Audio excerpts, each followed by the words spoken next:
All right, folks, get ready, because we're diving deep into Napoleon, specifically his last years in exile on St. Helena. You sent in this account from his doctor, Francesco Antomarchi, and wow, it's a fascinating read.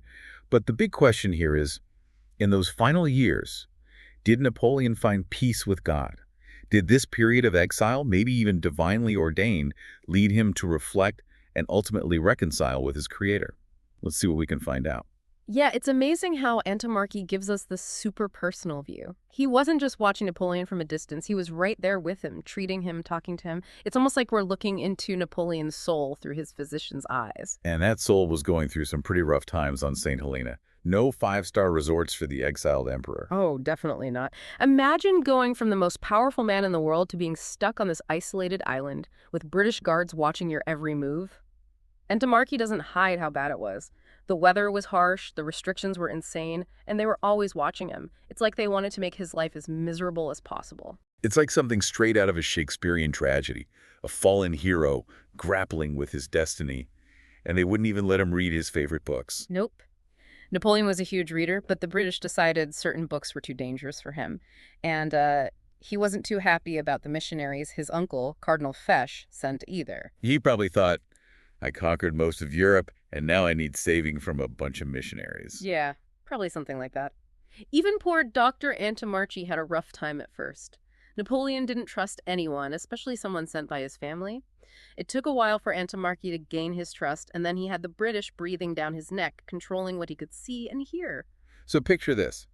Napoleon, no power, stuck on a rock in the middle of nowhere, and surrounded by people he couldn't fully trust. That had to mess with his head. What did the sources tell us about that? That's where Antomarchi's account gets really interesting. With all this isolation, Napoleon had nothing but time to think about his past. We see him remembering his battles, his family, the choices he made. It's like this forced introspection, making him face his legacy, good and bad. Heavy stuff. Was there anything in particular that stood out to you? Any specific moments of reflection you found insightful? There's this story about Napoleon visiting a family chapel during one of his campaigns, years before his exile. A canon there urges him to fix up the chapel as a way to honor God and his family. It's interesting because it's almost like a foreshadowing of the soul-searching he'd later do on St. Helena. Like this encounter planted a seed of reflection. Maybe it was a sign, a little nudge from above, encouraging him to think about the spiritual side of life. But it wasn't just mental and emotional turmoil, was it? His health started going downhill too. Right. Antomarchi carefully documents Napoleon's declining health. He describes the symptoms and his attempts to treat him, but Napoleon was a stubborn patient, very skeptical of medicine. He refused to see any English doctors and hated taking pills. Come on, who likes taking pills? But what's interesting is his insistence on enemas. What do you think that says about him? Was he trying to control something, anything, as his health slipped away? Yeah, it definitely points to a need for control, even over bodily functions, in a situation where he felt powerless. And remember when Napoleon's pulse just stopped for a moment? Must have been scary for everyone there. It was a stark reminder of his mortality, even as he fought against it. Here we have a man wrestling with his past, his body failing him, and a growing awareness that he's not invincible. Seems like the perfect recipe for spiritual reflection, wouldn't you say? Absolutely. And that's where we get to the big question. Did Napoleon find peace with God in those final years? Did this exile and his failing health push him to truly examine his soul and try to reconcile with his creator? That's what we'll explore in the next part of our deep dive.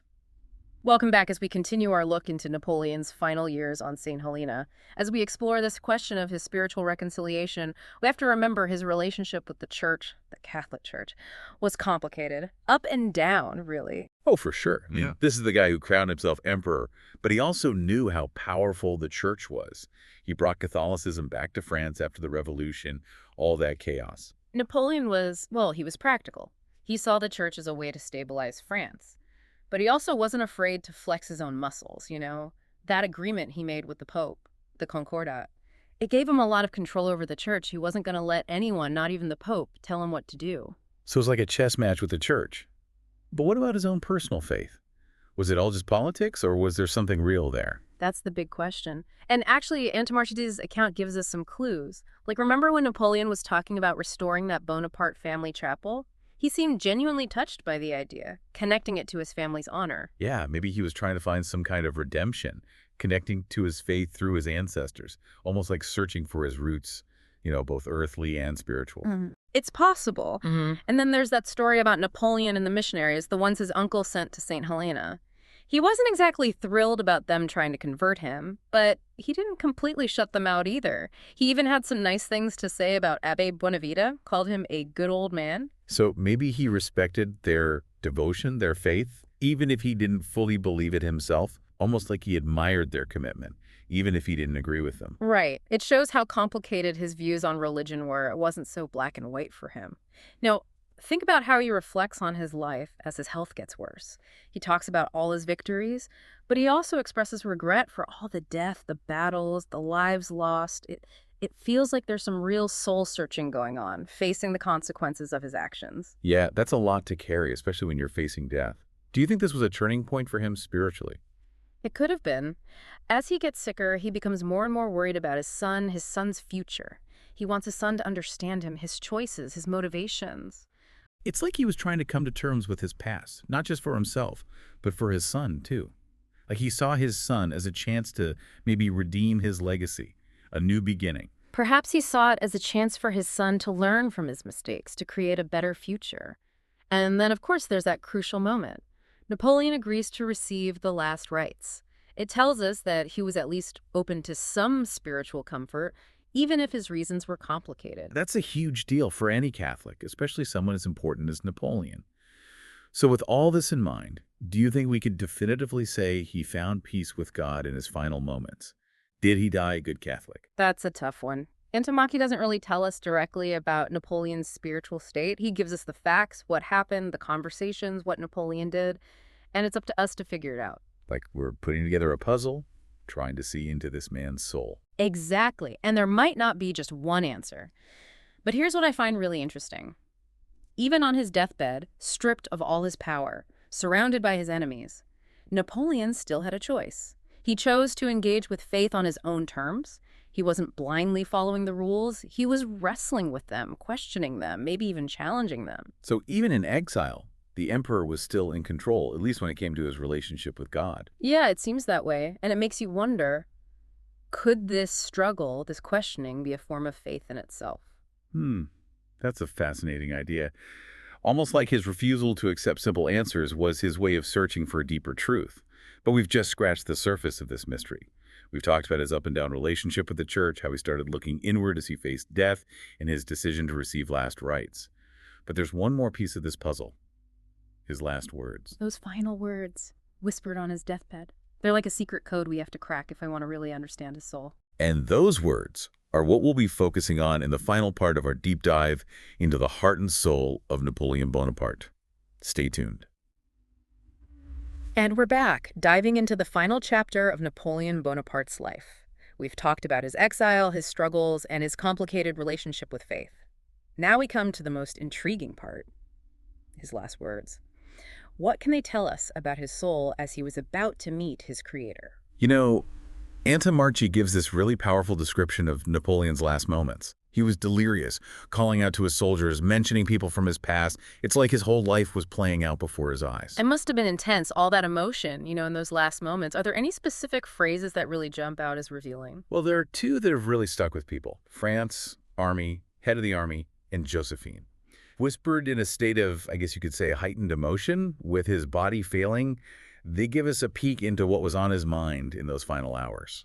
It's interesting that for a man who conquered nations, his last thoughts seem to be about France and his military achievements. Yeah, some people might see those words as proof of his dedication to France. His last thoughts focused on his nation and his victories. Like, even in death, he was still the emperor, the general leading his troops. But others might hear regret, maybe even guilt, over the cost of all those ambitions. The lives lost, the battles. Right. It's almost like he's weighing his accomplishments against their human cost. And then, of course, there's Josephine, his first wife. Even though they were divorced, she was still a big part of his life. What do you think about that? It makes you wonder, was he seeking comfort in the memory of a lost love? Maybe a connection that goes beyond this world. Was he longing for a simpler time, a love that wasn't all about power and ambition? Definitely a possibility.